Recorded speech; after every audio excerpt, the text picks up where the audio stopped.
ध्यान रखना, परीक्षा सिर्फ पढ़ने से पास नहीं होती है, परीक्षा पास होती है रणनीति से। जिसके पास में रणनीति होती है उसी का सिलेक्शन होता है। पढ़ती तो दुनिया है, कौन नहीं पढ़ रहा? क्या आप सब नहीं पढ़ रहे? क्या लाखों और नहीं पढ़ रहे? लाखों फॉर्म भरे जाएंगे, कम से कम 10 लाख से ऊपर। क्या 10 लाख नहीं पढ़ते तो 5 लाख तो पढ़ते हैं, और 5 लाखों का सिलेक्शन होता है। अधिकांशतः सिलेक्शन उनका होता है जो रणनीति से पढ़ते हैं, जो स्मार्ट तरीके से पढ़ते हैं। और जो 18-18, 20-20 घंटे पढ़ते हैं, कभी उनका सिलेक्शन नहीं होता है। वो सिर्फ 18-20 घंटे पढ़ते ही रह जाते हैं। और ये बात मैं कह रहा हूं, ये बात आप भी बताओ, क्या आपके बीच में ऐसे मित्र नहीं है क्या जो रात और दिन पढ़ते हैं और उनका आज तक सिलेक्शन नहीं हुआ? और ऐसे नहीं है क्या जो दिन भर मस्ती करते हैं और उनका सिलेक्शन हो गया? रात में थोड़े पढ़ते हैं, वो पढ़ते हैं स्मार्ट तरीके से, कम पढ़ते हैं लेकिन स्मार्ट तरीके से। बहुत से क्या करते हैं, और ये वजह आप अच्छे से जानते हो, जिस एग्जाम में नेगेटिव मार्किंग नहीं होती उसमें समय कम मिलता है, नहीं मिलता? जिसमें नेगेटिव मार्किंग होती है उसमें समय कम से कम 1.5 घंटा, 1 घंटा कम से कम एक्स्ट्रा मिलता है, कम से कम 1 घंटा। क्या सोचा है आपने कभी ऐसा क्यों होता है? क्योंकि पेपर में आपकी परीक्षा ज्ञान की नहीं होती, धैर्य की होती है। किसकी परीक्षा होती है? धैर्य की। ऐसे कौन कौन बैठे हैं यहाँ पे जिन्होंने फर्स्ट ग्रेड या सेकंड ग्रेड का एग्जाम दे रखा है? अब सुनो ध्यान से, जिन्होंने फर्स्ट ग्रेड सेकंड ग्रेड का एग्जाम दे रखा है वो सुनना, और अगर मैं सही कह रहा हूं तो हाथ खड़ा करके बताना। यदि आपने अपने पेपर में नेगेटिव मार्किंग नहीं करी होती तो आज यहां बैठना पड़ता। नेगेटिव मार्किंग को अगर हटा दिया जाए तो आज आपका सिलेक्शन हो गया होता, नहीं हो गया होता? सही बात है, नहीं है? सिर्फ नेगेटिव मार्किंग की वजह से सिलेक्शन रुकता है। और पेपर में अधिकांशतः वो प्रश्न गलत होते हैं जो सरल होते हैं। कठिन प्रश्नों में कई बार तुक्का मारे आते हो तो आप घर आके देखते हो तो सही निकल जाता है, लेकिन सरल प्रश्न पेपर में सबसे ज्यादा गलत होते हैं। इसी वजह से क्या किया जाता है, जो पेपर होता है जिसमें नेगेटिव मार्किंग होती है उसमें समय दिया जाता है कम से कम 1 घंटा एक्स्ट्रा, कम से कम 1 घंटा समय देते, नहीं बचता क्या? और 1 घंटा बचा, मान लो आपने एक बार में कोई पेपर हल किया, आप 70% पेपर को एक बार में हल कर देते हो, और आप अच्छे से जानते हो मेरिट कितने पे जाती है? 70 से 80 के बीच में। कितने परसेंट पे जाती है मेरिट आपकी? 70 से 80 के बीच में ही जाती है, नहीं जाती? लड़ाई सिर्फ 5 प्रश्नों की ही होती है।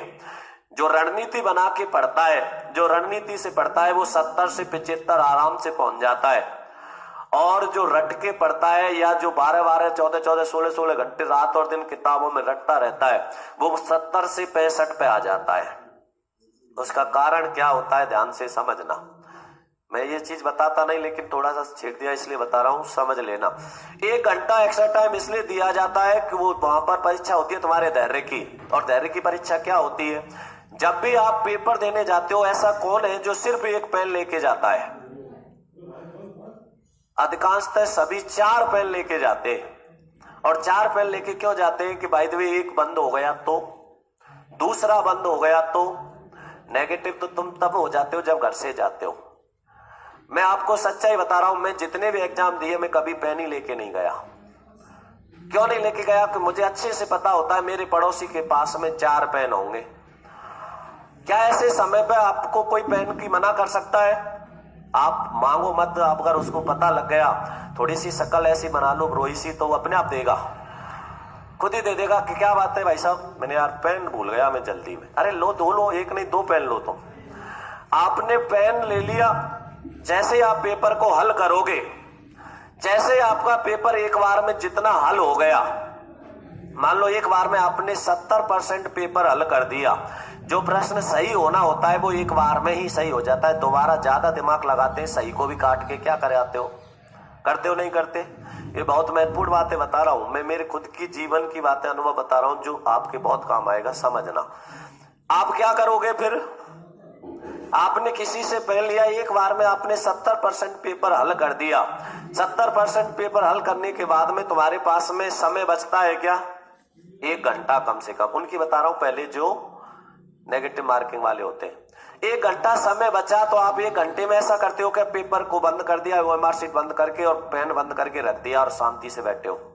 क्या करोगे? पेपर को दोबारा पढ़ोगे, और दोबारा पढ़ोगे तो आप क्या करोगे? दोबारा पढ़ रहे हो उस पेपर को 10 से 15 मिनट में पूरा पढ़ लोगे। 10 से 15 मिनट में, लास्ट 20 मिनट में पूरा पेपर पढ़ जाएगा और 10 प्रश्न और जोड़ लोगे आप। 70 से कितने कर दिए? 80। फिर समय कितना बचा? कम से कम 40 मिनट। फिर पेपर को पूरे को दोबारा पढ़ोगे, 10 और जोड़ दिए, कितने कर दिए? 100 में से 90। फिर भी समय बचता है तो बहुत से महानुभाव तो यूं कहते हैं 10 को क्यों छोड़े, कर दो पूरे 100। करने सिर्फ कितने चाहिए थे उसको? प्लस सिर्फ 5, और कितने कर दिए? प्लस 30। अब इस 30 की नेगेटिव मार्किंग कितनी होगी? 10। 70 से कहां आ गया वो? सिलेक्शन हो गया क्या? अब सुनना विशेष ध्यान से। यदि 70 किए उसने, 5 प्रश्नों की उनकी रिस्क ले लेता, 5 नहीं 10 की रिस्क ले लेता। कौन से? जिनके 2 तो पक्के बताए कि ये हो सकते हैं या 2 नहीं हो सकते। ऐसे प्रश्न नहीं निकलते क्या 10-12, जिनका हमें ये तो पक्का पता हो जाता है कि ये 2 तो नहीं होंगे लेकिन ये 2 हो सकते हैं। उन 2 में से रिस्क ले रहे हो तो आप 10 प्रश्नों की रिस्क ले सकते हो, और 10 प्रश्नों में से 2 का पता है, सिर्फ कम से कम 5 सही निकलेंगे। 5 गलत निकले तो 5 की नेगेटिव मार्किंग कितनी होगी? 1.66। फिर भी आप कितने प्लस में हो? 3.33 हो या नहीं हो? इस प्रकार सिलेक्शन के लिए रणनीति बनानी पड़ती है, और तुम क्या कर देते हो? आगे बढ़ते जाते हो। अब सुनो, जिसमें नेगेटिव मार्किंग नहीं होती, जिसमें नेगेटिव मार्किंग नहीं होती उसमें समय नहीं दिया जाता। बचता है क्या समय? प्रश्न ही हल नहीं हो पाते पूरे। क्यों नहीं दिया जाता? क्योंकि अगर नेगेटिव मार्किंग नहीं है तो बहुत ही आराम से पढ़ो और आप पूरे के पूरे प्रश्नों को सही करके आ सकते हो, क्योंकि नेगेटिव मार्किंग नहीं है। क्योंकि नेगेटिव मार्किंग ही तो सिलेक्शन से रोकती है। तो आप क्या करोगे? जल्दबाजी करोगे।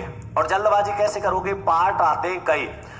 पिछली बार जब टेट वेट हुए थे तो आप देखते हो बताने 28 तरह के पेपर आते थे, यही नहीं पता चलता था कि किसकी हिंदी किसमें कराए। होता नहीं होता?